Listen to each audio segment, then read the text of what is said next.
Hello everyone. तो आज हमारा मोशन का थर्ड लेक्चर है। ठीक है, तो मैं एक बार रिकैप कर देता हूँ कि हमने प्रीवियस क्लास में क्या क्या पढ़ लिया है। ठीक है, तो प्रीवियस क्लास में हमने बात किया था स्पीड एंड वेलोसिटी को लेकर के। ठीक है, उसके बाद हमने बात किया था एवरेज स्पीड और एवरेज वेलोसिटी को लेकर के। ठीक है, उसके बाद हमने इस पे बहुत सारे प्रॉब्लम्स किए थे। ठीक है, और उसके बाद लास्ट टॉपिक पे हमने बात किया था instantaneous speed and instantaneous velocity. ठीक है, उसके बाद आज के लेक्चर में ठीक है हम मेनली दो चीज को कवर करने वाले हैं, एक तो एक्सेलरेशन, ठीक है, और दूसरा टॉपिक हमारा रहेगा ग्राफिकल रिप्रेजेंटेशन को लेकर के। ठीक है, तो अच्छे तरीके से समझना। तो सबसे पहले अगर हम बात करें एक्सेलरेशन, ठीक है, एक्सेलरेशन होता क्या है। ठीक है, तो पहली बात तो एक्सेलरेशन को आप स्मॉल ए से आपको लिखा हुआ मिलता है। ठीक है, it is a representation of the acceleration. ठीक है, और ये होता क्या है, it is the rate of change of velocity. ठीक है, ये क्या होता है, द रेट ऑफ, ठीक है, the rate of change of velocity.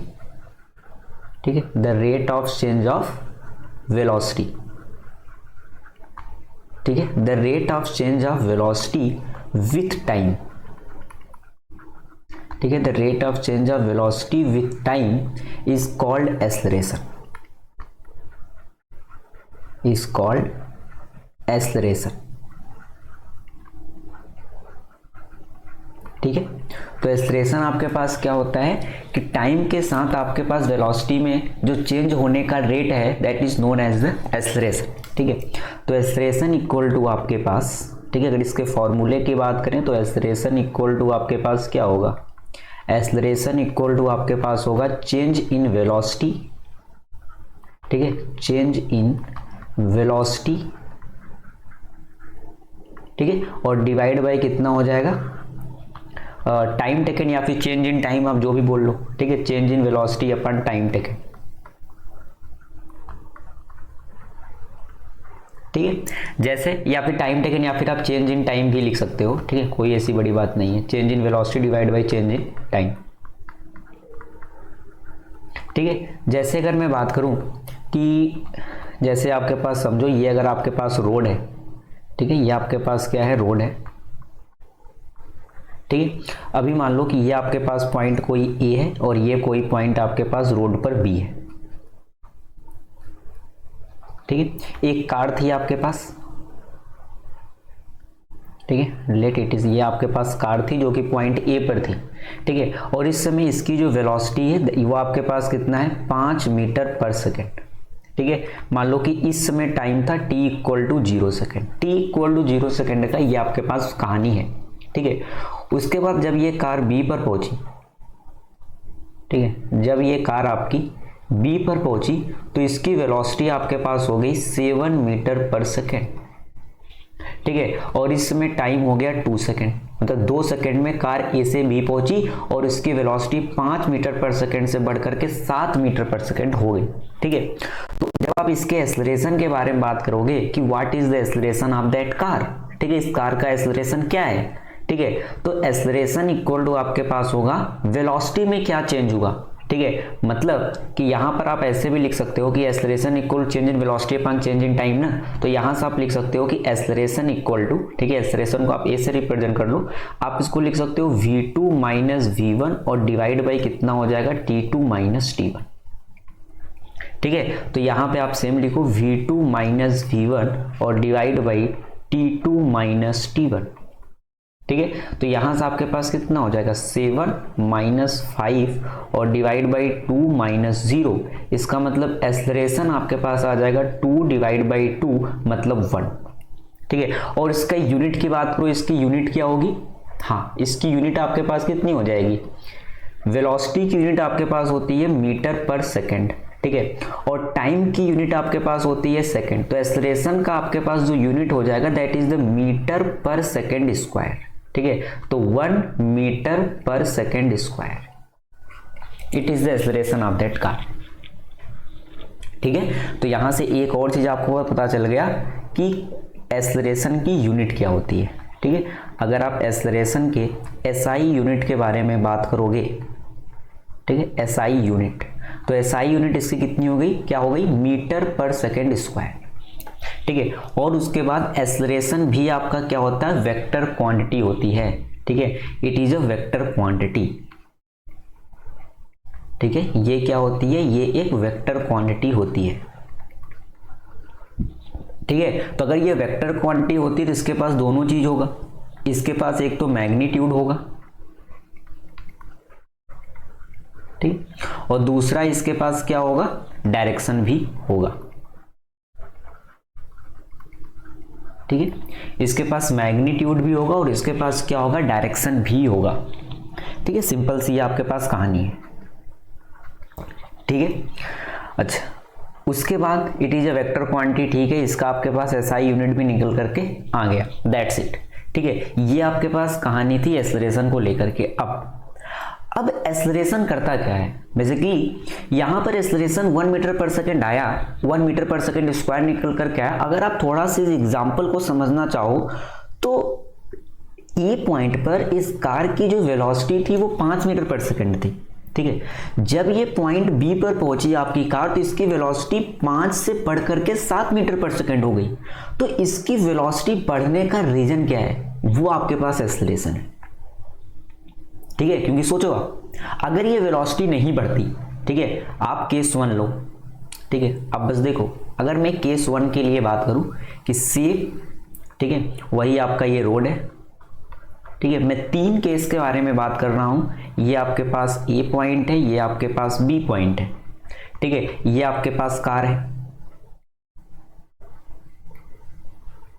ठीक है। इस समय इसकी वेलोसिटी 5 मीटर पर सेकेंड, ठीक है। पहले केस में क्या हुआ कि जब ये बी पर पहुंचा, ठीक है, जब आपकी कार पॉइंट बी पर पहुंची, इस समय भी इसकी वेलोसिटी 5 मीटर पर सेकेंड ही है, ठीक है। t इक्वल टू 0 सेकेंड पे मान लो कि ये पॉइंट ए पर था और t इक्वल टू 2 सेकेंड पे ये पॉइंट बी पर पहुंचा, ठीक है। ये फर्स्ट केस है।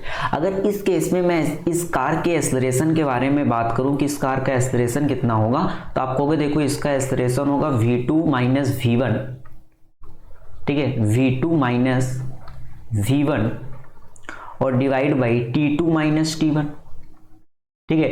v2 और v1 मतलब समझ रहे हो ना, v2 मतलब बाद की वेलोसिटी, फाइनल वेलोसिटी कितनी है, ठीक है, v2 ये 5, ठीक है। तो v2 भी 5 है, v1 भी कितना है 5 है, और t2 आपके पास 2 है और t1 आपके पास कितना है 0 सेकेंड है, ठीक है। तो ये आपके पास जो कितना हो गया 0/2 मतलब 0 मीटर पर सेकेंड स्क्वायर, ठीक है। इसका मतलब अगर एक्सेलरेशन आपका 0 होगा उस केस में वेलोसिटी में कोई भी चेंज नहीं होने वाला है, सिंपल सी बात है। अगर एक्सेलरेशन 0 है तो वेलोसिटी में कोई भी चेंज नहीं होगा, ठीक है। और because it is a vector quantity, तो आपको एक चीज और समझ में आ रही होगी कि इट मे बी पॉजिटिव, ठीक है, इट मे बी पॉजिटिव, ठीक है, नेगेटिव या फिर 0, because it is a vector quantity. तो ये पॉजिटिव भी हो सकती है, नेगेटिव भी हो सकती है और 0 भी हो सकती है। तो जैसे ये एक केस है 0 एक्सेलरेशन का, ठीक है। अगर आपके पास 0 एक्सेलरेशन है तो उस केस में आपकी वेलोसिटी चेंज होने वाली नहीं है किसी भी मूविंग ऑब्जेक्ट की, ठीक है। कोई भी अगर ऑब्जेक्ट मूव कर रहा है, अगर उसकी वेलोसिटी चेंज नहीं हो रही है, इसका मतलब उस ऑब्जेक्ट का जो एक्सेलरेशन है वो कितना है 0 है, ठीक है। अब केस सेकंड की बात करता हूं, ठीक है, केस 2, ठीक है। सेम वही आपके पास रोड ले लो आप,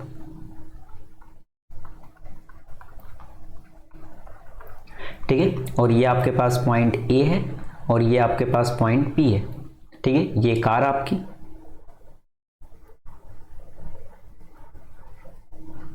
ठीक है, इसमें इसकी वेलोसिटी 5 मीटर पर सेकंड थी, ठीक है। टाइम आपके पास t इक्वल टू 0 सेकेंड है, ठीक है। जब ये कार पॉइंट बी पर पहुंची, ठीक है, जब ये कार पॉइंट बी पर पहुंची तो इसकी वेलोसिटी हो गई 7 मीटर पर सेकेंड और इसमें टाइम कितना हुआ t इक्वल टू 2 सेकेंड की ये कहानी है। t इक्वल 0 पर पॉइंट ए पर था, t इक्वल 2 सेकेंड पर पॉइंट बी पर आ गया और इसकी वेलोसिटी 5 से बढ़कर के 7 आ गई, ठीक है। तो इस समय अगर मैं इसके एक्सेलरेशन के बारे में बात करूं तो आप कहोगे इसका एक्सेलरेशन होगा v2 माइनस v1 और divide by t2 minus t1, तो V2 आपके पास आप कहोगे कि 7 है, V1 आपके पास 5 है, T2 आपके पास 0, T2 आपके पास 2, T1 आपके पास 0, तो ये आपके पास आ गया 2/2 मतलब 1 मीटर पर सेकेंड स्क्वायर। इसका मतलब इस केस में एक्सेलरेशन आपका पॉजिटिव है, आप देख रहे हो प्लस का 1 मीटर पर सेकेंड स्क्वायर आ रहा है। इसका मतलब अगर आपका एक्सेलरेशन पॉजिटिव होगा, ठीक है, इस केस में एक्सेलरेशन आपके पास क्या है, पॉजिटिव है, ठीक है, अगर एक्सेलरेशन आपका पॉजिटिव होगा तो उस केस में आपके ऑब्जेक्ट की, ठीक है, इस केस में कार है, कोई भी ऑब्जेक्ट हो सकता है, उसकी जो वेलोसिटी होगी वो क्या करेगी, बढ़ेगी, उसकी वेलोसिटी क्या होगी, बढ़ेगी। और ऐसे केस में जो डायरेक्शन होती है एक्सेलरेशन की, ठीक है, अगर मैं डायरेक्शन ऑफ एक्सेलरेशन के बारे में बात करूं इस केस में, ठीक है, डायरेक्शन ऑफ एक्सेलरेशन, ठीक है, तो जो एक्सेलरेशन की डायरेक्शन होगी, ठीक है, वो डायरेक्शन ऑफ एक्सेलरेशन किस डायरेक्शन में होगी, एज दैट ऑफ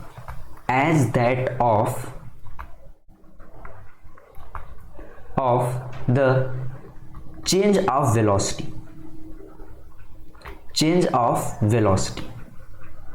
ठीक है, मतलब जिस डायरेक्शन में वेलोसिटी चेंज हुई उसी डायरेक्शन में आपके पास एक्सेलरेशन की डायरेक्शन होगी। कहने का सीधा मतलब ये है कि कार आपकी जिस डायरेक्शन में मूव कर रही है, ये तो छोड़ो, ये तो इंग्लिश लैंग्वेज है, ठीक है, सिंपल मतलब ये है कि कार आपकी जिस डायरेक्शन में मूव कर रही है एक्सेलरेशन भी उसी डायरेक्शन में होगा, तो एक्सेलरेशन आपका इस डायरेक्शन में होगा, ये इस डायरेक्शन में आपके पास एक्सेलरेशन होगा, कितना होगा, 1 मीटर पर सेकेंड स्क्वायर, ठीक है। ये मैं एक स्ट्रेट लाइन पाथ की बात कर रहा हूं, जब आप स्ट्रेट लाइन पे कोई ऑब्जेक्ट मूव कर रहा है तब, ठीक है, सब पाथ पर ये वैलिड नहीं है, ठीक है। अभी आप स्ट्रेट लाइन मोशन के लिए मैं बात करूं तो स्ट्रेट लाइन में बिल्कुल सही है कि आपका ऑब्जेक्ट जिस डायरेक्शन में मूव कर रहा है अगर उसकी वेलोसिटी बढ़ रही है तो उसी डायरेक्शन में उस ऑब्जेक्ट का एक्सेलरेशन भी होगा और एक्सेलरेशन आप निकाल सकते हो, ठीक है। थर्ड केस, ठीक है, थर्ड केस आपके पास क्या हो सकता है, केस 3 ये हो सकता है, मान लो ये आपके पास वही रोड है, ठीक है, ये आपके पास पॉइंट ए है, ये आपके पास पॉइंट बी है, ठीक है, ये आपके पास कार है, ये, ठीक है, इस समय इसकी वेलोसिटी आपके पास 5 मीटर पर सेकंड थी, ठीक है, t = 0 की ये कहानी है, t = 0 सेकंड पर मैं ये बात कर रहा हूं और t = 2 सेकंड पे आपकी कार पॉइंट बी पर पहुंच गई, ठीक है, पॉइंट बी पर आपकी कार पहुंच गई और इसकी वेलोसिटी मान लो कि अब 3 मीटर पर सेकंड होगी, घट गई वेलोसिटी, ठीक है। तो इस केस में जब मैं एक्सेलरेशन के बारे में बात करूंगा तो आप कहोगे देखो एक्सेलरेशन तो होगा v2 - v1 और डिवाइड बाई t2 - t1, ठीक है, तो v2 आपके पास है 3, v1 आपके पास है -5 और डिवाइड बाई 2 और -0, इसका मतलब ये कितना आएगा, -2 डिवाइड बाई 2, इसका मतलब ये आएगा -1 मीटर पर सेकेंड स्क्वायर। तो इस केस में आपका एक्सेलरेशन आया -1 मीटर पर सेकेंड स्क्वायर, मतलब it is A negative acceleration, ठीक है, क्या है ये, नेगेटिव है। अगर नेगेटिव एक्सेलरेशन है तो आपकी वेलोसिटी पक्का घटेगी, ठीक है, तो अगर आपकी वेलोसिटी घट रही है तो उस केस में आपका एक्सेलरेशन कैसा होगा, नेगेटिव होगा और डायरेक्शन किधर होगी, वेलोसिटी के अपोजिट डायरेक्शन में, मतलब जिस डायरेक्शन में आपका ऑब्जेक्ट मूव कर रहा है उसके अपोजिट डायरेक्शन में आपके पास एक्सेलरेशन की डायरेक्शन होगी, तो एक्सेलरेशन आपका इस डायरेक्शन में होगा, कितना होगा, 1 मीटर पर सेकेंड स्क्वायर, ठीक है। तो इस 3 केस से बस मैं आपको यह समझाना चाहता था कि कब जीरो एक्सेलरेशन की कहानी होती है, कब पॉजिटिव एक्सेलरेशन की कहानी होती है। तो आपको समझ में आना चाहिए कि पॉजिटिव एक्सेलरेशन है तो आपकी कार की वेलोसिटी बढ़ेगी, ठीक है, और थर्ड केस जब आपका नेगेटिव एक्सेलरेशन है तो कार की वेलोसिटी होगी वो क्या होगी, घटेगी, ठीक है। तो आप बस ये बताओ जब आप कार की ब्रेक मारते हो तो एक्सेलरेशन घटता होगा कि बढ़ता होगा, हाँ, ब्रेक मारने पर कार आपकी रुकती है ना, तो जब आप ब्रेक लगाते हो तो एक्सेलरेशन क्या होता है, घटता है, क्या होता है, एक्सेलरेशन आपका घटता है, ठीक है, दैट्स इट, ठीक है। तो ये आपके पास कुछ एक्सेलरेशन को लेकर के कहानी थी, ठीक है। उसके बाद एक और पॉइंट आता है कि what is the uniform and non uniform acceleration. तो आपको अभी तक तो ये समझ में आ गया होगा कि एक्सेलरेशन की वजह से हो क्या रहा है, दो चीज हो रही है, वेलोसिटी या तो घट रही है या तो वेलोसिटी आपकी बढ़ रही है, इसमें तो कोई डाउट नहीं है। अगर आपके पास एक्सेलरेशन है तो या तो वेलोसिटी को वो बढ़ा रहा है या तो वेलोसिटी को वो घटा रहा है, ठीक है। अब अगर वो पॉजिटिव एक्सेलरेशन होगा तो वो वेलोसिटी को बढ़ाएगा और अगर वो नेगेटिव एक्सेलरेशन होगा तो वेलोसिटी को घटाएगा, इसमें तो कोई डाउट नहीं, ठीक है। अब यूनिफॉर्म और नॉन यूनिफॉर्म की क्या कहानी है, ठीक है। तो अगर मैं यूनिफॉर्म एक्सेलरेशन के बारे में बात करूं, ठीक है, यूनिफॉर्म एक्सेलरेशन,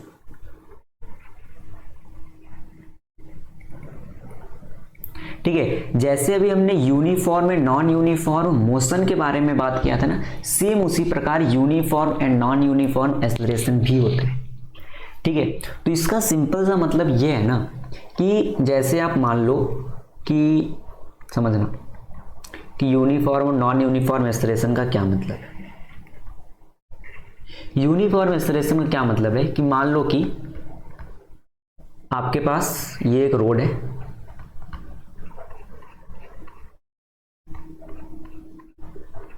ठीक है, और ये कोई आपके पास कार है, ठीक है। ये कार पहले पॉइंट ए पर थी, फिर ये कार चल के पॉइंट बी पर आ गई लेफ्ट,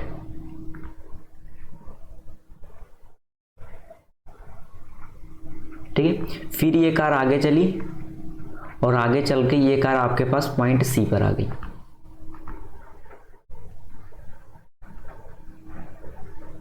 ठीक है, पॉइंट सी पर आ गई, यही कार है ये, ठीक है। मान लो कि ये t इक्वल टू 0 सेकेंड की कहानी है, ये t इक्वल टू 2 सेकेंड की कहानी है और ये t इक्वल टू 4 सेकेंड की कहानी। समझ में आ रहा है ना, मतलब t इक्वल 0 सेकेंड पर कार ए पर थी, मतलब कार स्टार्ट होने, मतलब जब आपने कार को देखा तो उस समय कार ए पर पॉइंट पर था, सिंपल से मतलब ये, ठीक। कोई कार मूव कर रही थी रोड पे, जब जिस समय पर आपने कार को देखा उस समय कार पॉइंट ए पर थी, तो आपके लिए तो t इक्वल 0 सेकेंड है ना, तो उस समय मान लो कि कार की वेलोसिटी आपके पास थी 5 मीटर पर सेकेंड। कितनी थी? 5 मीटर पर सेकेंड, ठीक है। फिर 2 सेकेंड बाद कार पॉइंट बी पर आई और हमने देखा कि कार की स्पीड 7 मीटर पर सेकेंड हो गई, ठीक है।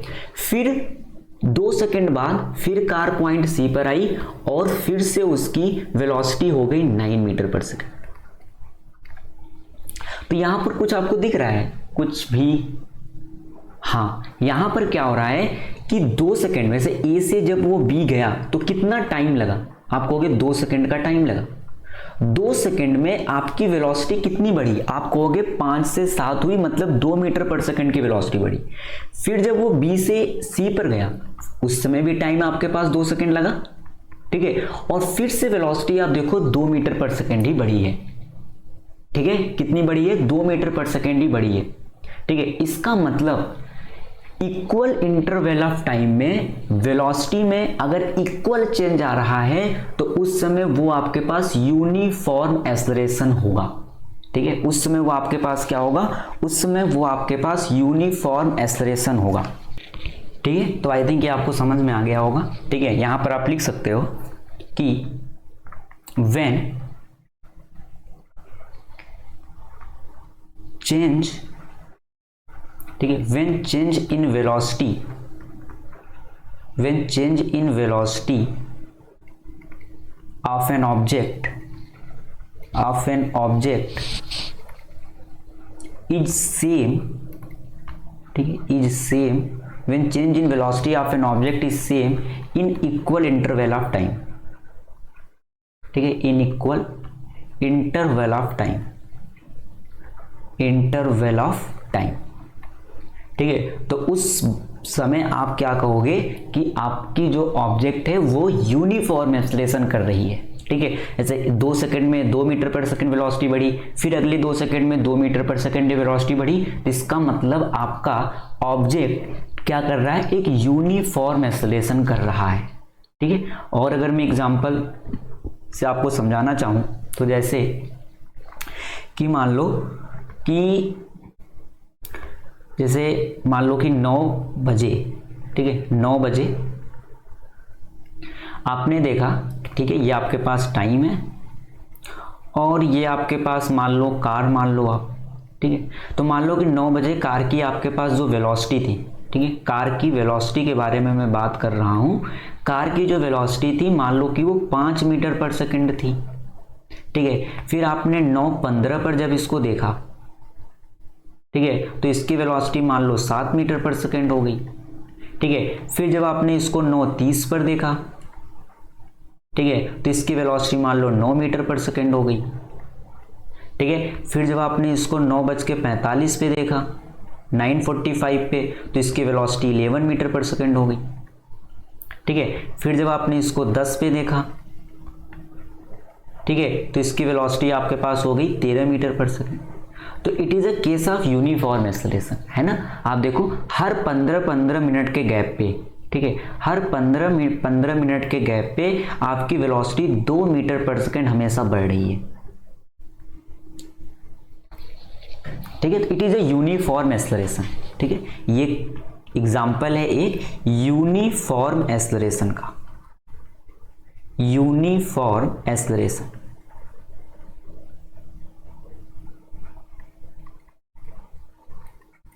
ठीक है। और एक बात, जब आपका एक्सेलरेशन पॉजिटिव आता है ना, तो उस केस में हम बोलते हैं कि आपका जो कार है या फिर आपका जो ऑब्जेक्ट है वो एक्सेलरेट कर रहा है, ठीक है। एक वर्ड यूज किया जाता है, car is accelerated, object is accelerated, ठीक है। तो it is A case of accelerated object या फिर एक्सेलरेटेड बॉडी, ठीक है। तो ये वर्ड भी लिखा हुआ आ सकता है, ठीक है, एक्सेलरेटेड। एक्सेलरेटेड का सीधा मतलब क्या है, एक्सेलरेशन आपका पॉजिटिव है, ठीक है। और अगर एक्सेलरेशन आपको कभी नेगेटिव दिखे, इसका मतलब आपका जो बॉडी है या फिर आपका जो कार है वो डी एक्सेलरेट कर रहा है। तो अगर कभी डी एक्सेलरेट लिखा हुआ मिले, इसका मतलब एक्सेलरेशन क्या है, नेगेटिव है, ठीक है, डी एक्सेलरेट, ठीक है। डी एक्सेलरेट का सीधा मतलब आप क्या समझोगे कि एक्सेलरेशन आपके पास नेगेटिव, ठीक है। तो एक्सेलरेट कर रही है कोई बॉडी, मतलब उसकी वेलोसिटी बढ़ रही है। अगर कोई बॉडी डी एक्सेलरेट कर रही है, इसका मतलब उसकी वेलोसिटी घट रही है, ठीक है। तो एक्सेलरेट का मतलब एक्सेलरेशन पॉजिटिव, डी एक्सेलरेट का मतलब एक्सेलरेशन नेगेटिव, सिंपल सी कहानी है, ठीक है। तो आई थिंक आपको यूनिफॉर्म एक्सेलरेशन तो समझ में आ गया होगा, इसमें कोई डाउट नहीं होना चाहिए, ठीक है, कि जब इक्वल इंटरवल ऑफ टाइम में किसी भी ऑब्जेक्ट की वेलोसिटी सेम चेंज हो, ठीक है, when change in velocity of an object is same in equal interval of time, तो it is a uniform acceleration, ठीक है। और अगर मैं नॉन यूनिफॉर्म एक्सेलरेशन के बारे में बात करूं, ठीक है, नॉन यूनिफॉर्म एक्सेलरेशन, ठीक है, नॉन यूनिफॉर्म एक्सेलरेशन, ठीक है। तो आप ना, मैं जो बोल रहा हूं ना कहानी को, ठीक है, उसको आप अपने लैंग्वेज में अपने नोटबुक में लिख लिया करो, ठीक है, कि अगर किसी भी ऑब्जेक्ट की वेलोसिटी में सेम चेंज आए सेम टाइम ऑफ इंटरवल में, तो वो ऑब्जेक्ट यूनिफॉर्म एक्सेलरेशन कर रहा होता है, ठीक है। तो आप अपने लैंग्वेज में, ठीक है, जो आपको बाद में समझ में आ जाए आप उसको लिख लिया करो, ठीक है।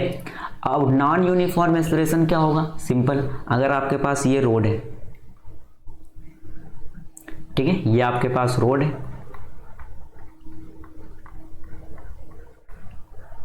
ठीक है, और अगेन वही, let it is the point A, it is the point B, it is the point C, ये 3 पोजीशन ले लो आप कार की, ठीक है। ये एक पोजीशन,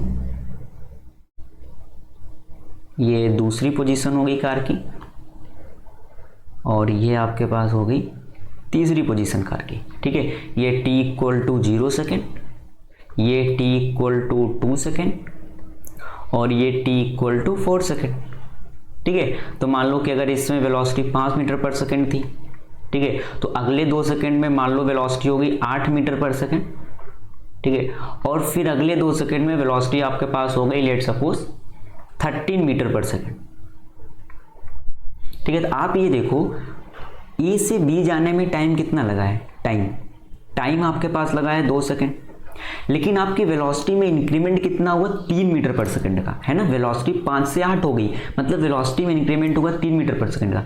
फिर जब आपका कार बी से सी गया, फिर से उसको टाइम तो 2 सेकंड ही लगा है, ठीक है, लेकिन आप वेलोसिटी में चेंज देखो वो 5 मीटर पर सेकंड का हो गया, मतलब इक्वल इंटरवल ऑफ टाइम में वेलोसिटी में चेंज अब डिफरेंट हो गया।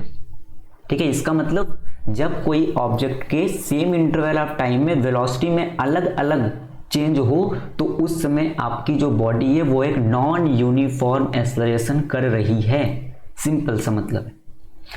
ठीक है, और अगर मैं एक को आपको टाइम लेकर के समझाऊं तो हो सकता है आपको और अच्छे तरीके से समझ में आ जाए। ठीक है, कि अगर आपके पास ये टाइम, अगेन आपके पास कार, और कार के मैं वेलोसिटी के बारे में बात कर रहा हूं। ठीक है, कि अगेन वही कि 9 बजे आपने देखा कि आपके कार की वेलोसिटी 5 मीटर पर सेकंड थी। ठीक है, फिर जब आपने 9:15 पर देखा, ठीक है, तो ये बढ़ करके मान लो हो गई 8 मीटर पर सेकंड। ठीक है, फिर जब आपने इसको 9:30 पर देखा तो ये आपके पास हो गई 13 मीटर पर सेकंड। ठीक है, फिर जब आपने इसको 9:45 पर देखा तो ये मान लो हो गई 15 मीटर पर सेकंड। ठीक है, फिर जब आपने इसको 10 बजे देखा, ठीक है, तो ये हो गई 21 मीटर पर सेकंड। तो आप देखो पहले 15 मिनट में वेलोसिटी 3 मीटर पर सेकंड का चेंज लाई है, फिर अगले 15 मिनट में 5 मीटर पर सेकंड का चेंज आया है ना, इसमें 3 मीटर पर सेकंड का चेंज आया है, फिर 5 मीटर पर सेकंड का चेंज आया, और टाइम इंटरवल बिल्कुल सेम है, हर 15-15 मिनट की मैं बात कर रहा हूँ, लेकिन वेलोसिटी में चेंज अलग अलग है। फिर 2 मीटर पर सेकंड का चेंज आया, फिर अगले 15 मिनट में 6 मीटर पर सेकंड का चेंज आ गया। ठीक है, तो it is an example of non uniform acceleration. ठीक है, नॉन यूनिफॉर्म एक्सेलरेशन। ठीक है, तो आई थिंक आपको ये पॉइंट भी अच्छे तरीके से समझ में आ गया होगा कि what is uniform acceleration and what is non uniform acceleration. ठीक है, और बॉडी एक्सेलरेट कब करती है, बॉडी डी एक्सेलरेट कर पाती है, और एक्सेलरेशन की वजह से किसी भी ऑब्जेक्ट की वेलोसिटी या तो बढ़ने वाली है या तो घटने वाली है। अगर आपके पास एक्सेलरेशन 0 है, इसका मतलब वेलोसिटी आपके ऑब्जेक्ट की चेंज नहीं होगी थ्रू आउट द जर्नी। ठीक है, जब तक आपका ऑब्जेक्ट मूव करेगा। ठीक है, अब उसके बाद अब हम बात करते हैं ग्राफिकल रिप्रेजेंटेशन ऑफ मोशन। ठीक है, कि कोई भी ऑब्जेक्ट, ठीक है, कोई भी बॉडी अगर मूव कर रही है, ठीक है, तो उसके मोशन को, ठीक है, उसने कितने टाइम में कितना डिस्टेंस कवर किया, कितना डिस्प्लेसमेंट किया, ठीक है, या फिर कितने टाइम में उसकी वेलोसिटी कितनी हो गई, उसका एक्सेलरेशन कितना हो गया, ठीक है, उसको हम ग्राफ की सहायता से कैसे रिप्रेजेंट करते हैं। ठीक है, तो हम इसमें ना देखो 3 टाइप के ग्राफ के बारे में बात करेंगे। ठीक है, कौन कौन सा ग्राफ, पहला हम बात करेंगे डिस्टेंस और टाइम के बीच का ग्राफ। ठीक है, डिस्टेंस वर्सेस टाइम ग्राफ। ठीक है, टाइम ग्राफ। ठीक है, दूसरे ग्राफ के बारे में हम बात करेंगे डिस्प्लेसमेंट और टाइम के बीच में। ठीक है, डिस्प्लेसमेंट वर्सेस टाइम ग्राफ। ठीक है, टाइम ग्राफ। और तीसरा ग्राफ के बारे में हम बात करेंगे जो कि वेलोसिटी वर्सेस टाइम। ठीक है, वेलोसिटी वर्सेस टाइम ग्राफ। ठीक है, एक्सेलरेशन और टाइम के बीच के ग्राफ के बारे में हम भी बात नहीं करेंगे क्योंकि आपके सिलेबस में वो है भी नहीं। ठीक है, तो सिंपल। ठीक है, distance versus time graph, displacement और टाइम, और वेलोसिटी और टाइम ग्राफ। ठीक है, इसमें भी हम केवल इनके दो ग्राफ के बारे में ही देखेंगे। ठीक है, और टाइप के ग्राफ बनते हैं। ठीक है, लेकिन अभी आपको वो ग्राफ समझ में नहीं है क्योंकि अभी आपको बहुत सारी चीज़ों के बारे में आइडिया नहीं है। ठीक है, ये ग्राफ भी समझने के लिए पहले मैं आपको कुछ चीज़ों के बारे में बेसिक आइडिया दे देता हूँ कि आपको समझ में आए। ठीक है, जैसे दो चीज़ के बारे में आपको पता होना चाहिए। फर्स्ट चीज़ कि स्लोप क्या होता है। ठीक है, स्लोप क्या होता है। ठीक है, स्लोप के बारे में हो सकता है आपने पढ़ा हो। ठीक है, इसको आप m से रिप्रेजेंट करते हो। स्लोप बेसिकली क्या होता है कि आप पहली बात तो ये समझो, कोई भी अगर आपके पास स्ट्रेट लाइन होती है, ठीक है, मैं बहुत ही सिंपल आपको समझाना चाहता हूँ कि बस आपको थोड़ा आइडिया हो जाए। ठीक है, कि इसमें यूज होने वाला है इस ग्राफ में इस वर्ड का कि व्हाट इज स्लोप। ठीक है, तो कोई भी स्ट्रेट लाइन होती है तो स्ट्रेट लाइन का आपके पास जो इक्वेशन होता है, ठीक है, मे भी आपको पता है। ठीक है, अगर नहीं पता है तो आपको यहाँ पर थोड़ा बहुत आइडिया लग जाएगा। ठीक है, उसकी जो इक्वेशन होती है किसी भी स्ट्रेट लाइन का, ठीक है, वो कुछ y = mx और प्लस सी के फॉर्मेट का होता है, ठीक है, जहां पर एम ही आपका क्या होता है, स्लोप होता है, ठीक है, एम आपके पास क्या होता है, स्लोप होता है, और सी बेसिकली क्या होता है, ये आपके पास इंटरसेप्ट होता है, क्या होता है, इंटरसेप्ट होता है,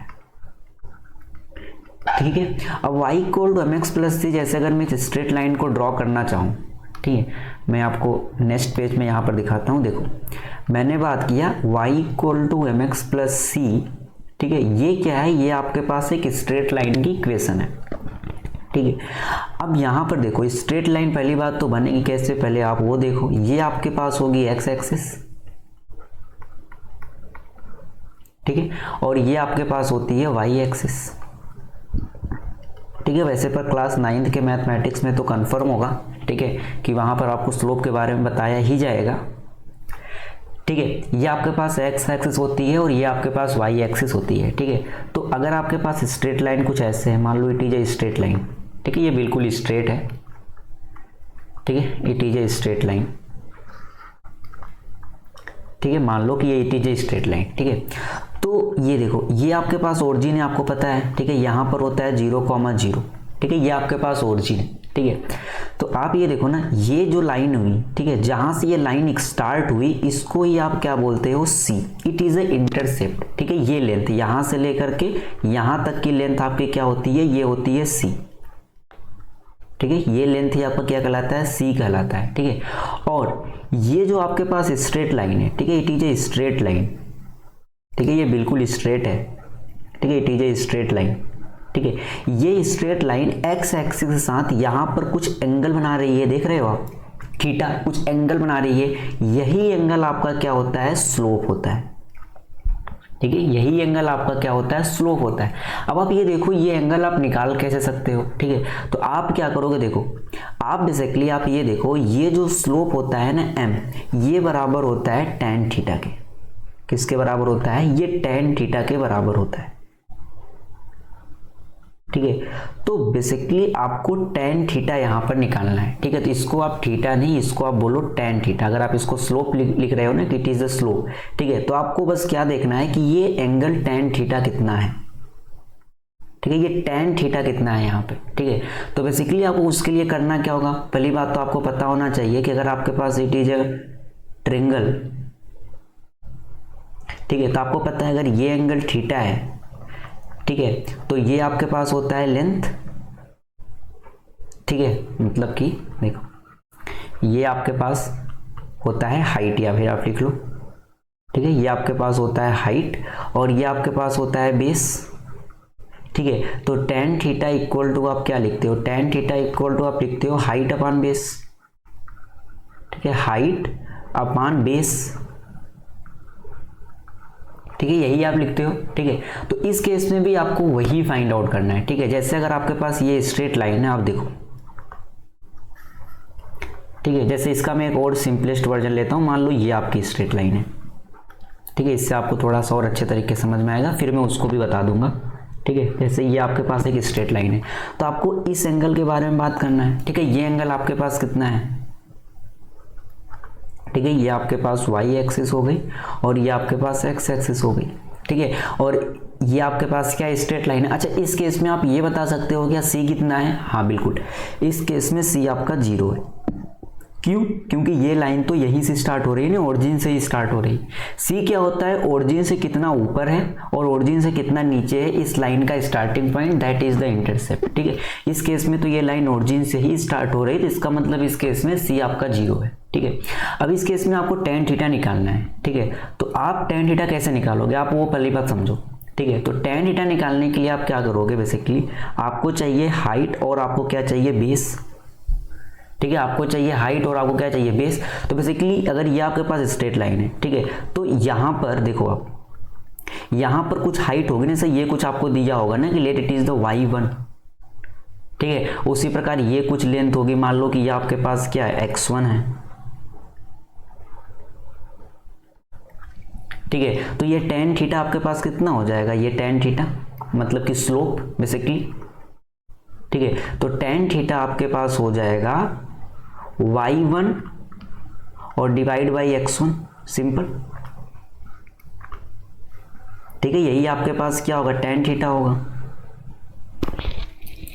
ठीक है, आई थिंक इसमें कोई भी डाउट नहीं होना चाहिए। ठीक है, it is a very very easy. ठीक है, बस आप समझो। ठीक है, सेम उसी प्रकार इसमें भी आप करोगे। ठीक है, सेम उसी प्रकार आप इसमें भी करोगे।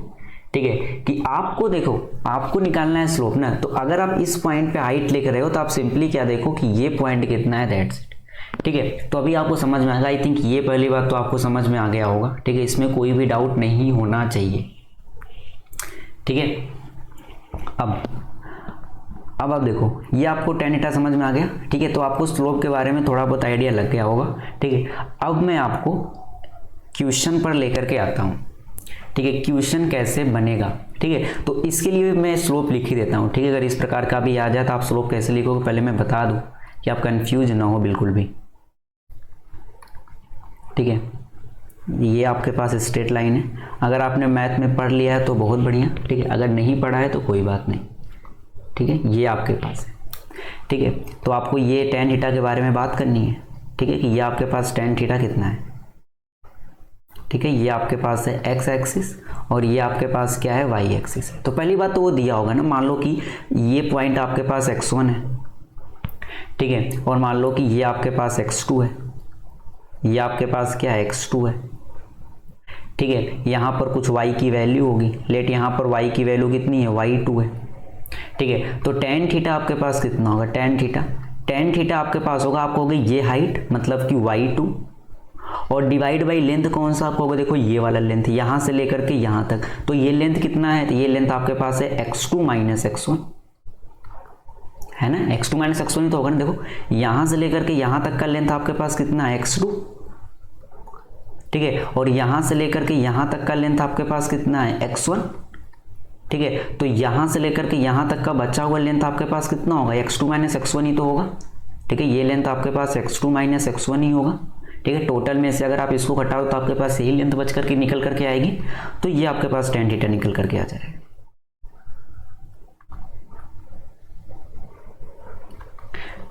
ठीक है, तो अभी आप सिंपल देखो। ठीक है, आपको ऐसे प्रॉब्लम करने को मिलेगा नहीं, बेसिकली आपके बुक में भी नहीं होगा। ठीक है, लेकिन आपको आइडिया होना चाहिए। ठीक है, मैंने कहा ना कि यहाँ पर थोड़ा सा आप अपने कंसेप्ट को और क्लियर करके चलो, जो कि आगे आपको बहुत ही ज़्यादा हेल्प करने वाली। ठीक है, छोटी छोटी चीज़ें हैं। ठीक है, भाई द वे स्लोप के बारे में तभी आप मैथ में और अच्छे तरीके से पढ़ोगे। ठीक है, अब मैं एक के ग्राफ के बारे में यहाँ पर बात कर रहा हूँ। ठीक है, तो सबसे पहले आप आ जाओ डिस्टेंस और टाइम का ग्राफ। ठीक है, तो सबसे पहली बात जो आपको यहाँ पर याद रखना है कि डिस्टेंस और टाइम के ग्राफ को जब आप प्लॉट करोगे, जब आप इसको बनाओगे, तो इस ग्राफ का जो स्लोप होगा, ठीक है, इस ग्राफ का जो स्लोप होगा, स्लोप आपको देगी स्पीड। क्या देगी, स्लोप आपको देगी स्पीड। ठीक है, अब आप देखो, बस आपको ग्राफ को रीड करना आना चाहिए। ठीक है, कि ग्राफ कैसे चल रहा है, इस ऐसा ग्राफ बना हुआ है तो इससे आप क्या प्रिडिक्ट कर सकते हो। ठीक है, दैट्स इट। ठीक है, जैसे मैं एक ग्राफ बनाता हूं, बस आप इसको देख करके बताओ कि इस ग्राफ से आप क्या पता लगा सकते हो। ठीक है, देखो। ठीक है, यहाँ पर कुछ ज़्यादा आपको ग्राफ के बारे में आइडिया नहीं लेना है, बस ग्राफ को देख करके आपको समझ में आना चाहिए। ठीक है, जैसे ये आपके पास ग्राफ है, ये आपके पास टाइम है। ठीक है, एक्स एक्सिस पे आपका टाइम होगा और वाई एक्सिस पे आपका डिस्टेंस होगा। ठीक है, ये आपके पास डिस्टेंस है।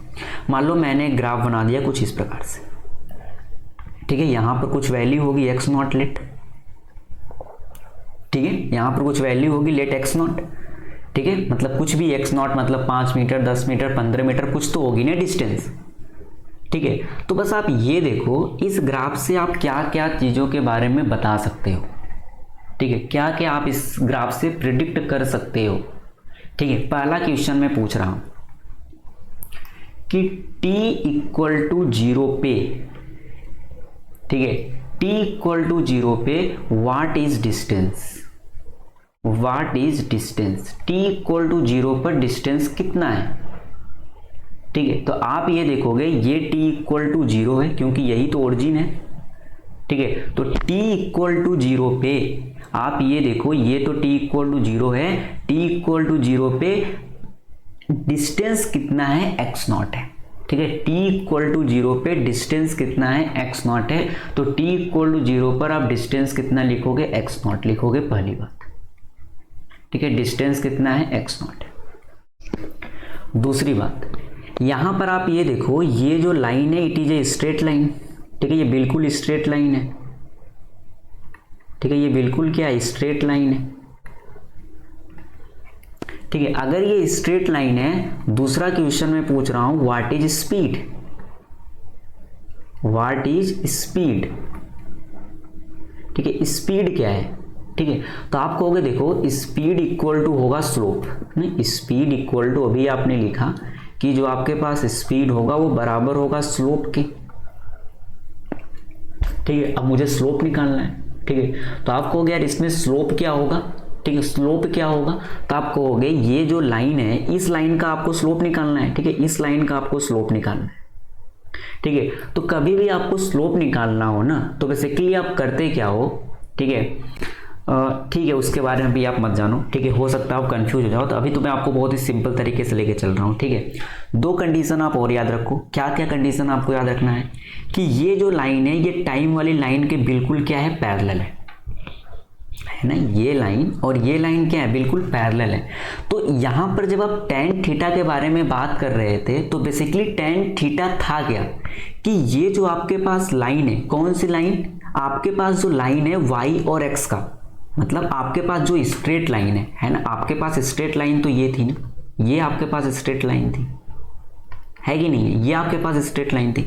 तो आप ये देख रहे थे कि स्ट्रेट लाइन x एक्सिस के साथ कितना एंगल बना रही है कि नहीं है, आप देख रहे थे स्ट्रेट लाइन x एक्सिस के साथ कितना एंगल बना रही है, तो आप tan थीटा निकालते थे कि नहीं निकालते थे, बिल्कुल निकालते थे आप, ठीक है। तो इस केस में आप क्या देखोगे, ये आपके पास लाइन है डिस्टेंस और टाइम के बीच के ग्राफ का, ये टाइम वाले लाइन के साथ कितना एंगल बना रही है, तो आपको यार टाइम वाले लाइन के साथ ये कितना एंगल बना रही है, आपको देखो ये आपके पास टाइम वाली लाइन है, ठीक है, ये आपके पास टाइम वाली लाइन है, ये आपके पास टाइम वाली लाइन है और ये आपकी लाइन है। आप मुझे ये बताओ कि ये आपके पास जो रेड वाली लाइन है ये ब्लू वाली लाइन के साथ कितना एंगल बना रही है, आप कहोगे ये दोनों लाइन तो पैरेलल है ना, ये दोनों लाइन तो पैरेलल हैं। अगर ये दोनों लाइन पैरेलल हैं, इसका मतलब इस केस में आपका tan थीटा कितना होगा, 0 होगा। अगर ये दोनों लाइन पैरेलल हैं तो वो एंगल कितना है, 0 है ना। ये लाइन इस लाइन से किसी एंगल पर खड़ी ही नहीं है, इंक्लाइन ही नहीं है ना, तो एंगल कितना है, 0 है। तो कभी भी अगर दो लाइन एक दूसरे के पैरेलल होती हैं तो उनके बीच का एंगल हमेशा 0 होता है। आई थिंक ये चीज़ें तो आपको पता होगी कि अगर दो लाइन एक दूसरे के पैरेलल हैं तो उनके बीच का एंगल कितना होगा, 0 होगा, ठीक है। तो इस केस में tan थीटा 0 है, tan थीटा 0 है तो इसका मतलब कि आपका स्पीड भी 0 है, क्योंकि स्पीड ही आपके पास क्या थी, स्लोप थी, तो स्पीड भी आपके पास कितना है, 0 है।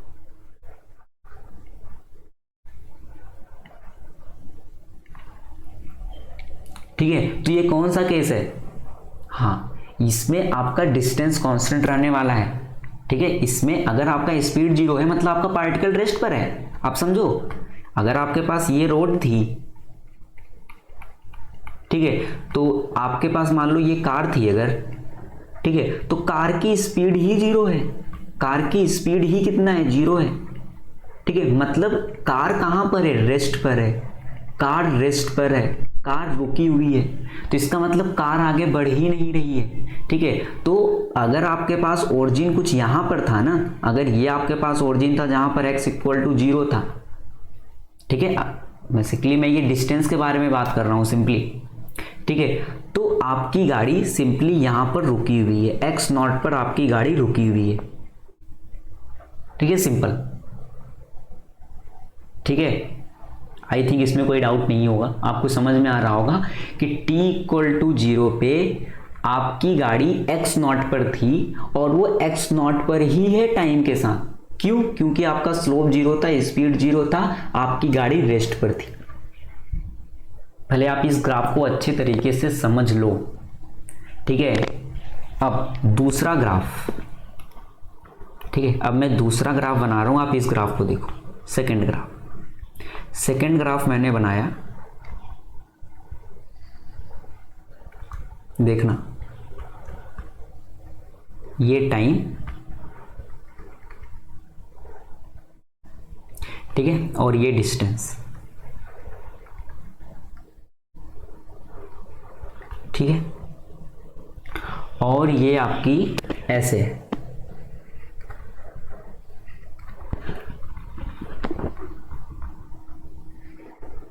ठीक है, ये आपके पास कुछ इस प्रकार से है, ठीक है।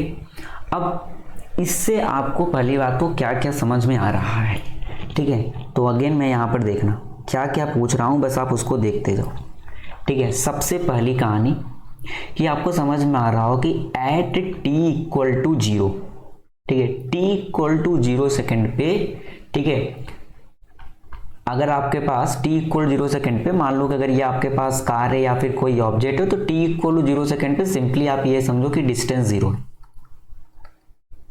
ठीक है। डिस्टेंस कितना है? 0 है। डिस्टेंस 0 होने का मतलब क्या है कि पार्टिकल ओरिजिन पर है ना, पार्टिकल एट ओरिजिन,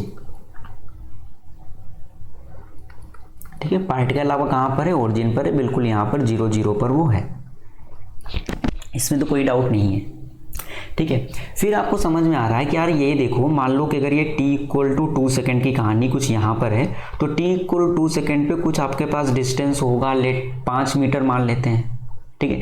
फिर आपको समझ में आ रहा है कि t इक्वल टू 4 सेकेंड कहीं यहाँ पर होगा, तो t इक्वल टू 4 सेकेंड पे डिस्टेंस बढ़ गई है, ठीक है, ये बढ़ करके 10 मीटर हो गई है, ठीक है। फिर आपको समझ में आ रहा होगा कि t इक्वल टू 6 सेकेंड पे, ठीक है, आपकी डिस्टेंस हो गई 15 मीटर, है ना। इस वैसे पर भी आपको ये ग्राफ से समझ में आ रहा होगा, अगर मैं ये 5 10 15 2 4 6 न भी लिखूं, फिर ये आपको समझ में आ रहा हो कि जैसे जैसे टाइम बढ़ रहा है वैसे वैसे ग्राफ ऊपर की तरफ बढ़ता जा रहा है, मतलब डिस्टेंस बढ़ता जा रहा है। तो अगर टाइम के साथ डिस्टेंस बढ़ रहा है तो दूसरा पॉइंट ये आपके लिए कंफर्म हो गया कि स्पीड तो 0 नहीं है, speed is not equal to 0। दूसरी बात कि आपकी स्पीड तो 0 हो ही नहीं सकती, क्योंकि टाइम के साथ आपका डिस्टेंस बढ़ रहा है, और ये तभी हो सकता है जब आपकी गाड़ी किसी स्पीड से ट्रेवल कर रही हो, या फिर कोई आपका ऑब्जेक्ट किसी स्पीड से रोड पर चल रहा हो, इसके पास कुछ ना कुछ स्पीड होगी ही होगी, तभी ऐसा हो सकता है कि आपके पास डिस्टेंस बढ़े टाइम के साथ, है ना, इसमें तो कोई डाउट नहीं, ठीक है। अब तीसरी बात कि वो स्पीड कितनी है, ठीक है, वो स्पीड कितनी है, तो आप कहोगे यार स्पीड कितनी होगी, तो स्पीड आपके पास होगी स्लोप के बराबर, ठीक है। तो स्लोप कितना है, तो आप कहोगे स्लोप देखो, आप अब यहाँ पर देखो, अब यहाँ पर समझो, आप ये एंगल के बारे में भी बात कर सकते हो, ये थीटा कितना होगा, तो इस थीटा को निकालने के लिए आपके पास बहुत चॉइस है, चाहे तो आप यहीं पर निकाल लो, यहीं पर निकाल लो, मतलब कितना, वो यहीं पर निकालोगे तो ये आपके पास हाइट हो जाएगी 5 और ये आपके पास हो गया 2, तो ये हो जाएगा 5/2 मीटर पर सेकेंड, सिंपल है ना। या तो अगर आप चाहो तो आप यहाँ पे भी निकाल सकते हो, ठीक है, अगर आप चाहो तो आप यहाँ से भी निकाल सकते हो, यहाँ से भी आप निकालोगे तो कोई ऐसी बड़ी बात नहीं होगी, ठीक है। अगर आप यहाँ पर निकालोगे तो ये आपके पास हो जाएगा 10, है ना, ये आपके पास कितना हो जाएगा 10, और ये आपके पास कितना हो जाएगा 4, ठीक है, जैसे भी आप निकालना चाहो, ठीक है। अगर आप ये ट्रायंगल लोगे तो भी आपके पास वही निकल करके आएगा स्लोप, ठीक है। स्लोप आपके पास देखो ना, स्लोप आपके पास आ जाएगा 10/4, 10/4 का मतलब 5/2, ठीक है। तो आपके पास वही निकल करके आएगी स्पीड, ठीक है। इसका क्या मतलब है, यहां पर मैंने बहुत ही स्टैंडर्ड वैल्यू लिया है, क्योंकि अगर कभी भी डिस्टेंस और टाइम के बीच का ग्राफ स्ट्रेट लाइन बने जो कि ओरिजिन से पास हो रहा हो, ठीक है, अगर कभी भी डिस्टेंस और टाइम के बीच का ग्राफ स्ट्रेट लाइन हो जो कि ओरिजिन से पास हो रहा हो, तो उस केस में आपका जो ऑब्जेक्ट होगा वो एक कांस्टेंट स्पीड से ट्रेवल कर रहा होता है, ठीक है। उसकी स्पीड क्या होती है, कांस्टेंट होती है, इसका मतलब इस केस में यूनिफॉर्म मोशन होगा, इक्वल टाइम ऑफ इंटरवल में आपकी बॉडी इक्वल डिस्टेंस को ट्रेवल करेगी, ठीक है, इक्वल टाइम ऑफ इंटरवल में आपकी बॉडी इक्वल डिस्टेंस को ट्रेवल करेगी। इसका मतलब एक्सेलरेशन 0 होता है ऐसे केस में। ठीक है, मैं लिख देता हूं अभी। पहले इतना चीज आपको समझ में आना चाहिए कि ग्राफ को देख करके आपको यह पता होना चाहिए कि t इक्वल टू 0 पर आपकी बॉडी कहां पर है। क्या 0 मीटर पर है कि किसी 5 मीटर 10 मीटर या 15 मीटर पर है। ठीक है, दूसरी कहानी आपको समझ में आना चाहिए कि स्पीड आपका बॉडी का 0 है कि नहीं है। अगर 0 है तो ठीक है, अगर 0 नहीं है तो स्पीड कितनी है वो भी आपको पता होना चाहिए। ठीक है, वो आपको निकालना आना चाहिए। ठीक है, हाँ ठीक है। और इस ग्राफ को देख करके आपको समझ में आ जाना चाहिए कि ये किस टाइप का मोशन है। ठीक है, तो मैंने कहा कि ये एक यूनिफॉर्म मोशन है। ठीक है, मैं लिख देता हूं नेक्स्ट पेज में। देखो, अगर आपका ग्राफ ऐसा हो,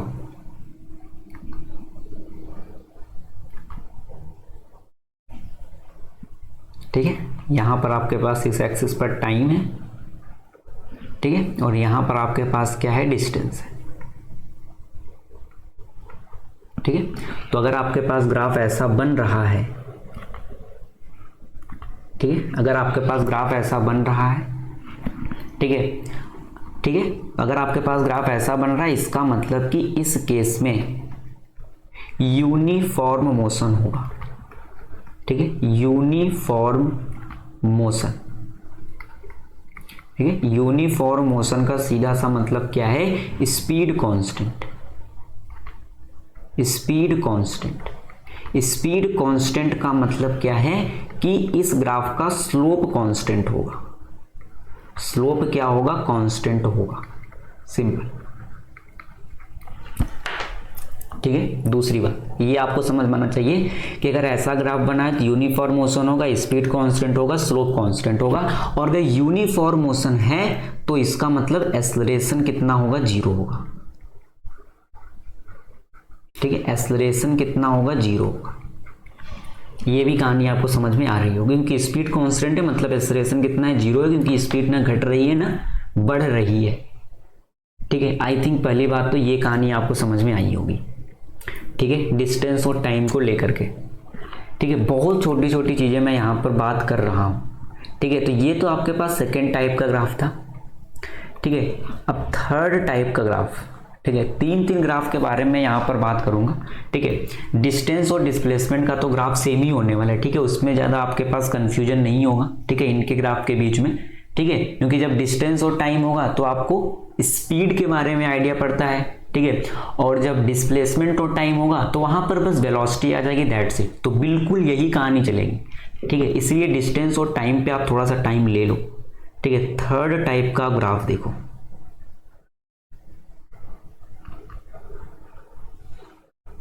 ठीक है, थर्ड टाइप का ग्राफ, ये आपके पास टाइम हो गया।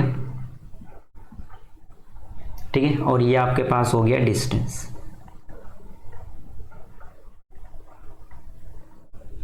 ठीक है, और ग्राफ आपका कुछ इस प्रकार से है। ये कुछ इस प्रकार से आपका ये ग्राफ है।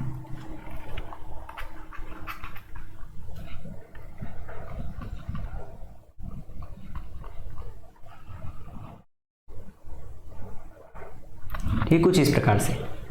ठीक है, तो ये कैसा ग्राफ है, ये बेसिकली पैराबोलिक ग्राफ है। ठीक है, पैराबोलिक, पैराबोलिक।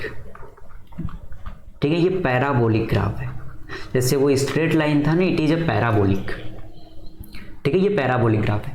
ठीक है, तो अगर ये पैराबोलिक ग्राफ है, ठीक है, अगर ये आपके पास पैराबोलिक ग्राफ है तो इस ग्राफ से आपको क्या क्या चीज़ें समझ में आ रही हैं वो चीज़ें बस आप यहाँ पर समझ लो। ठीक है, अगर आपके पास पैराबोलिक ग्राफ बने, ठीक है, देखो पैराबोलिक ग्राफ दो प्रकार से हो सकता है, एक ऐसा हो सकता है और दूसरा ग्राफ आपके पास ऐसा भी हो सकता है। देखो, एक तो वो ऐसा बन सकता है, दूसरा आपके पास ऐसा भी बन सकता है ना। देखना, ये आपके पास टाइम हो गया,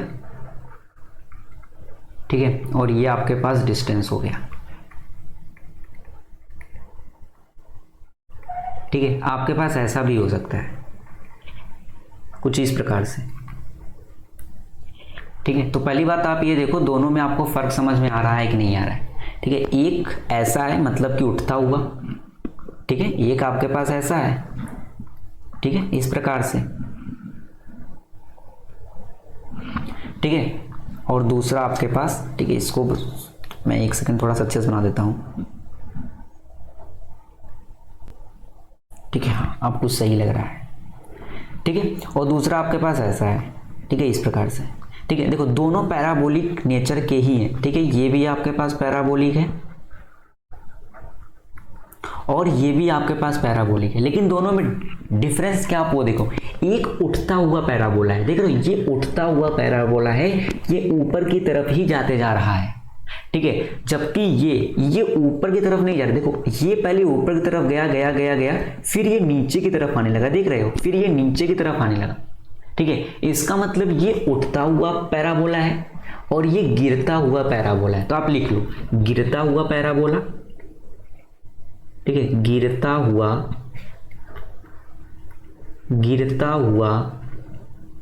पैराबोला, ठीक है, और ये कैसा है, उठता हुआ पैराबोला, ठीक है, उठता हुआ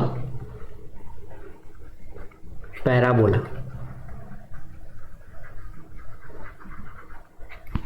ठीक है। तो ये आपके पास गिरता हुआ पैराबोला है, ठीक है, और ये आपके पास उठता हुआ पैराबोला है। अब मैं इस पे क्यों ध्यान देवा रहा हूं कि गिरता हुआ पैराबोला और उठता हुआ पैराबोला, क्योंकि इस केस में एक चीज आप कंफर्म लेके चलो, अगर कभी भी ऐसा पैराबोलिक टाइप का ग्राफ बने तो आपके पास ये नॉन यूनिफॉर्म मोशन होगा। पहली बात कैसा होगा, नॉन यूनिफॉर्म मोशन, ठीक है, नॉन यूनिफॉर्म मोशन होगा, ये आप पहले समझ के चलो, ठीक है, ये भी नॉन यूनिफॉर्म मोशन है और ये भी नॉन यूनिफॉर्म मोशन है, ठीक है, नॉन यूनिफॉर्म मोशन, ठीक है। अच्छा इसका क्या मतलब है, ठीक है, इसका क्या मतलब है, ये नॉन यूनिफॉर्म मोशन, इसका सीधा मतलब है कि इक्वल टाइम ऑफ इंटरवल में इक्वल डिस्टेंस आपकी बॉडी कवर नहीं करने वाली है, ठीक है, इक्वल टाइम ऑफ इंटरवल में आपकी बॉडी इक्वल डिस्टेंस को ट्रेवल नहीं करेगी। ये तो सीधा सा मतलब है कि अगर ये एक non uniform type of motion है तो, ठीक है। अब दूसरी बात, ठीक है, अब दूसरी बात ये है कि इस ग्राफ का जो स्लोप है, ठीक है, इस ग्राफ का जो स्लोप है आप वो देखो, इस पे थोड़ा सा ध्यान दो ग्राफ के स्लोप पे, ठीक है। तो अगर आपके पास उठता हुआ पैराबोला है ना, अगर आपके पास उठता हुआ पैराबोला है, ठीक है, तो यहां से आपको समझ में आ रहा है कि टाइम ऑफ इंटरवल के साथ, ठीक है, जैसे आप जब इसका एक्चुअल वैल्यू देखोगे ना, तो अगर 2 सेकेंड पे ये अगर 5 मीटर पे था, ठीक है, तो ये नॉन यूनिफॉर्म मोशन है, पहली बात आप उस चीज को समझो, ठीक है। तो अगले 4 सेकेंड पे, ठीक है, ये मान लो कि अगर 12 मीटर गया, ठीक है, तो जब आप अगले 2 सेकंड के, ठीक, आप ही देखो ना, यहाँ पर आपको समझ में भी आ रहा होगा, ठीक है, कि पहले इतने का डिस्टेंस, यहाँ पर 2 से 4 में देखो इतना बड़ा गैप है, ठीक है, और यहाँ पर इतना बड़ा गैप है, आप इस गैप से भी समझ सकते हो। फिर आप देखो जब मैंने यहाँ पर आपको दिखाया तो यहाँ पर टाइम के बीच में बस इतना सा गैप है और यहाँ पर इतना बड़ा गैप आ गया है ना। इसका मतलब यहाँ अगर ये 5 सेकेंड होगा ना, तो यहाँ पर ये डिस्टेंस लगभग 20 मीटर के आसपास हो गई होगी, ठीक है। तो यहाँ पर आपको समझ में आ रहा है कि कम टाइम में धीरे धीरे आपकी बॉडी ज्यादा डिस्टेंस को ट्रेवल कर रही है। आप ग्राफ से ये आपको समझ में आ रहा होगा आई थिंक।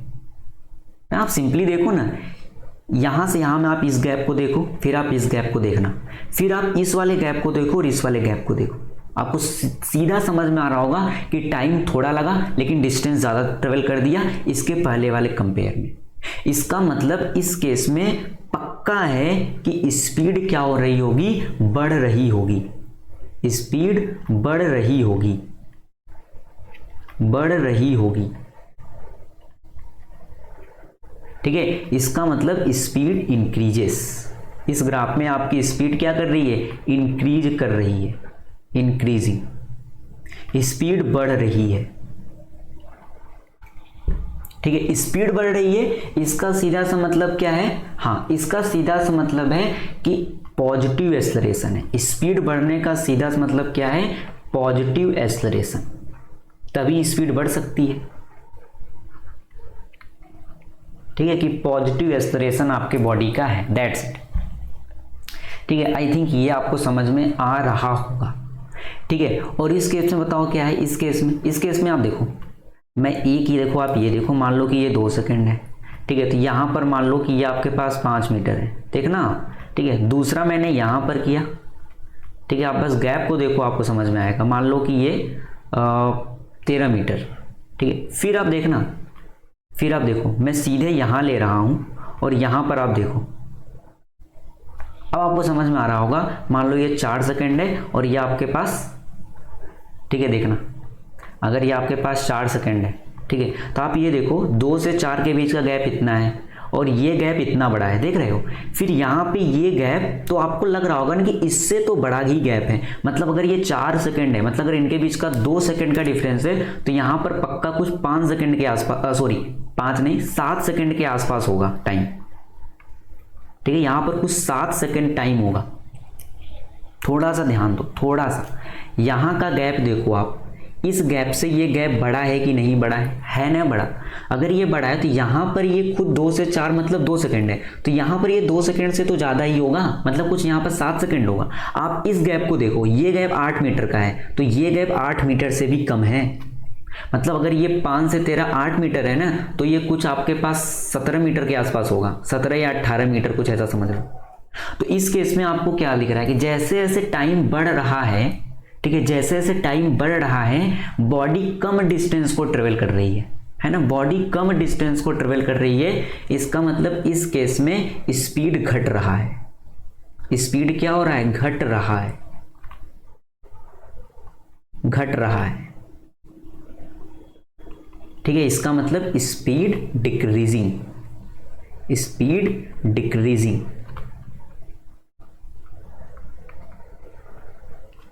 ठीक है, स्पीड डिक्रीजिंग का सीधा सा मतलब क्या है कि एक्सेलरेशन कैसा है, नेगेटिव, नेगेटिव एक्सेलरेशन है आपके बॉडी का।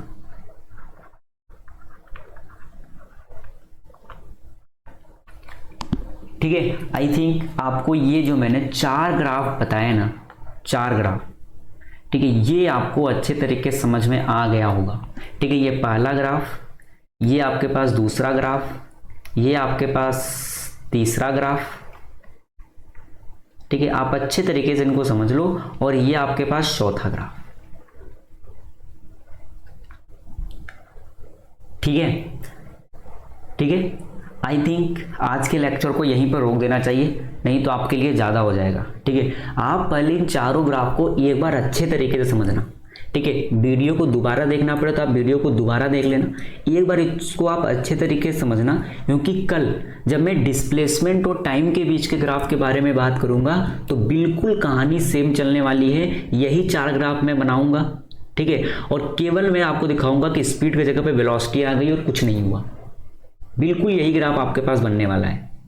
ठीक है, तो पहले आप इन चारों ग्राफ को एक बार अच्छे तरीके से रिवाइज कर लेना, तभी आप अगला लेक्चर देखना। ठीक है।